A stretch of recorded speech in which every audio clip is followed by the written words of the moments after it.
ವೀಕ್ಷಕರೇ, ಎಸ್ಎಸ್ಎಲ್ಸಿ ಫಲಿತಾಂಶ ಪ್ರಕಟವಾಗಿದೆ. 33ನೇ ಸ್ಥಾನ ಪಡೆಯುವ ಮೂಲಕ ಕೊನೆಯ ಸ್ಥಾನಕ್ಕಾಗಿ ಪೈಪೋಟಿಗೆ ಬಿದ್ದಿದೆ. ಚಿಕ್ಕಬಳ್ಳಾಪುರ ಜಿಲ್ಲೆ ಕೊನೆಯ ಸ್ಥಾನಕ್ಕಾಗಿ ಇನ್ನು ಉಳಿದಿರೋದು ಕೇವಲ 2 ಮೆಟ್ಟಿಲಾಗಿದ್ದು, ಮಧುಗಿರಿ ಮತ್ತು ಕಲಬುರಗಿಯನ್ನು ದಾಟಿದರೆ ಚಿಕ್ಕಬಳ್ಳಾಪುರ ಕೊನೆಯ ಸ್ಥಾನ ಅಲಂಕರಿಸಲಿದೆ. ಎಲ್ಲ ಜಿಲ್ಲೆಗಳು ವರ್ಷಕ್ಕೆ ಶೈಕ್ಷಣಿಕವಾಗಿ ಅಭಿವೃದ್ಧಿ ಹೊಂದಿ ಮೊದಲ ಸ್ಥಾನಕ್ಕಾಗಿ ಪೈಪೋಟಿ ಮಾಡುತ್ತಿದ್ದರೆ ಚಿಕ್ಕಬಳ್ಳಾಪುರ ಜಿಲ್ಲೆ ಮಾತ್ರ ಕೊನೆಯ ಸ್ಥಾನ ಪಡೆಯಲು ಹೋರಾಟ ನಡೆಸುತ್ತಿದೆ. ಇಂದು ಪ್ರಕಟವಾದ ಎಸ್ಎಸ್ಎಲ್ಸಿ ಫಲಿತಾಂಶ ಸಂಬಂಧ ಡಿಡಿಪಿಐ ವಿ ರಮೇಶ್ ಮಾತನಾಡಿದ್ದು, ಕಳೆದ ಬಾರಿ 63.2% ಫಲಿತಾಂಶ ಬಂದಿತ್ತು. ಈ ಬಾರಿ 90.88% ಫಲಿತಾಂಶ ಬರುವ ಮೂಲಕ ಸುಮಾರು 28% ಫಲಿತಾಂಶ ಹೆಚ್ಚಳವಾಗಿದೆ. ಮುಖ್ಯವಾಗಿ ಈ ಬಾರಿ ಸರ್ಕಾರಿ ಶಾಲೆಗಳಲ್ಲಿ ಅತ್ಯುತ್ತಮ ಫಲಿತಾಂಶ ಬಂದಿದೆ. ಸುಮಾರು 25 ಶಾಲೆಗಳಲ್ಲಿ 100% ಫಲಿತಾಂಶ ಬಂದಿದೆ.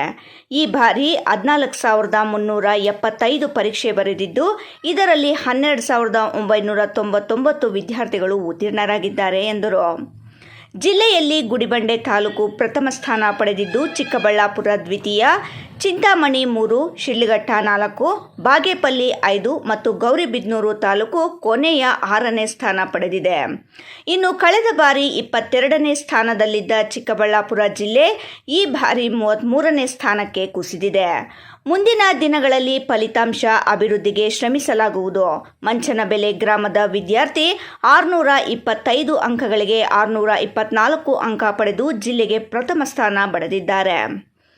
ಮೇ 18ರಿಂದ 2ನೇ ಪರೀಕ್ಷೆ ಆರಂಭವಾಗಲಿದ್ದು, ಪ್ರಸ್ತುತ ಅನುತ್ತೀರ್ಣರಾಗಿರುವ 1376 ವಿದ್ಯಾರ್ಥಿಗಳು ಉತ್ತೀರ್ಣರಾಗಲು ವಿಶೇಷ ತರಗತಿಗಳನ್ನು ಮಾಡಿ ಎಲ್ಲ ವಿದ್ಯಾರ್ಥಿಗಳು ಉತ್ತೀರ್ಣರಾಗಲು ಶ್ರಮಿಸಲಾಗುವುದು ಎಂದು ಡಿಡಿಪಿಐ ರಮೇಶ್ ಹೇಳಿದರು. ಕ್ವಾಲಿಟಿ ರಿಸಲ್ಟ್ ಸಹ ಭಾಳ ಇಂಪ್ರೂವ್ಮೆಂಟ್ ಆಗಿದೆ. A+ ಸಂಖ್ಯೆನೂ ಸಹ ಕಳೆದ ಬಾರಿ ಕಂಪೇರ್ ಮಾಡಿಕೊಂಡ್ರೆ ಇವಾಗ ಉತ್ತಮ ಸ್ಥಾನದಲ್ಲಿ ನಾವಿದ್ದೀವಿ. ಜೊತೆಗೆ ಲಾಸ್ಟ್ ಇಯರ್ ಕಂಪೇರ್ ಮಾಡಿಕೊಂಡ್ರೆ ಹತ್ತಿರ ಒಂದು 28-29% ನಮ್ಗೆ ಜಾಸ್ತಿ ಆಗಿದೆ ಫಲಿತಾಂಶ. ಒಟ್ಟಾರೆ ನಮ್ಮಲ್ಲಿ ಈ ವರ್ಷ 14,375 ಮಕ್ಕಳು ಎಕ್ಸಾಮ್ಗೆ ಅಪಿಯರ್ ಆದರು ಸರ್. ಈ ವರ್ಷ ಅದರಲ್ಲಿ 12,999 ಮಕ್ಕಳು ಪಾಸಾಗಿದ್ದಾರೆ ನಮ್ಮಲ್ಲಿ. ಎಷ್ಟು ಇದಾಗಿದ್ದಾರೆ.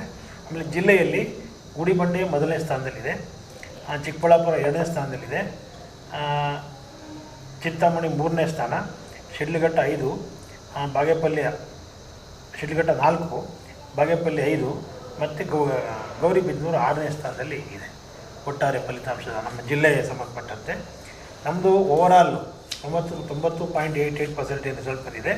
ಈ ವಿಚಾರದಲ್ಲಿ ಕೆಲವೊಂದು ಇಯರ್ ವೈಸು ಸಹ ನಾವು ಕಂಪ್ಯಾರಿಸನ್ ಮಾಡಿದ್ದೀವಿ. ಯಾವ ರೀತಿ ಹೇಗೆ ಅನ್ನುವಂಥ ವಿಚಾರದಲ್ಲೂ ಸಹ ಎವರಿ ಇಯರ್ ನಮ್ಮದು ಅಪ್ಗ್ರೇಡ್ ಆಗ್ತಾ ಬರ್ತಾಯಿದೆ, ರಿಸಲ್ಟ್ ಇಂಪ್ರೂವ್ಮೆಂಟ್ ಆಗ್ತಾ ಬರ್ತಾಯಿದೆ. ಒಂದು. ಎರಡನೇದು, ನಮ್ಮದು 22ನೇ ಸ್ಥಾನ ಇತ್ತು ಕಳೆದ ಬಾರಿ. ಸರಿ, ಸ್ಥಾನದಲ್ಲಿ ಮುಂದಕ್ಕೆ ಹೋಗಿರೋದ್ರೆ ಕೇವಲ 0.001%, ವಿತಿನ್ 1-2% 20 ಜಿಲ್ಲೆಯ ಪೈಪೋಟಿ ಎದುರಾಗಿದೆ ನಮಗೆ. 20 ಜಿಲ್ಲೆ ಅಷ್ಟು ಸ್ಥಾನ ಇದಾಗಿತ್ತು ಅಂದರೆ ನಮಗೆ ನಾವು ಬಹುಶಃ ವಿತಿನ್ 10 ನಾವು ಬರ್ತಿದ್ದೋ ಅಂತ ಇದಾಗಿದೆ ನಮಗೆ.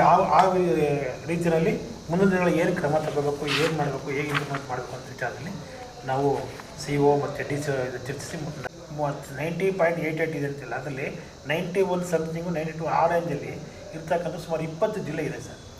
ಅದರಲ್ಲಿ ಭಾಳ ಕೂದಲು ಹಂತದಲ್ಲಿ ನಮ್ಗೆ ಸ್ವಲ್ಪ ಆ ಸ್ಥಾನ ಇದಾಗಿದೆ ಅಷ್ಟೇ, ತುಂಬ ವೇರಿಯೇಷನ್ ಏನಾಗಲಿಲ್ಲ.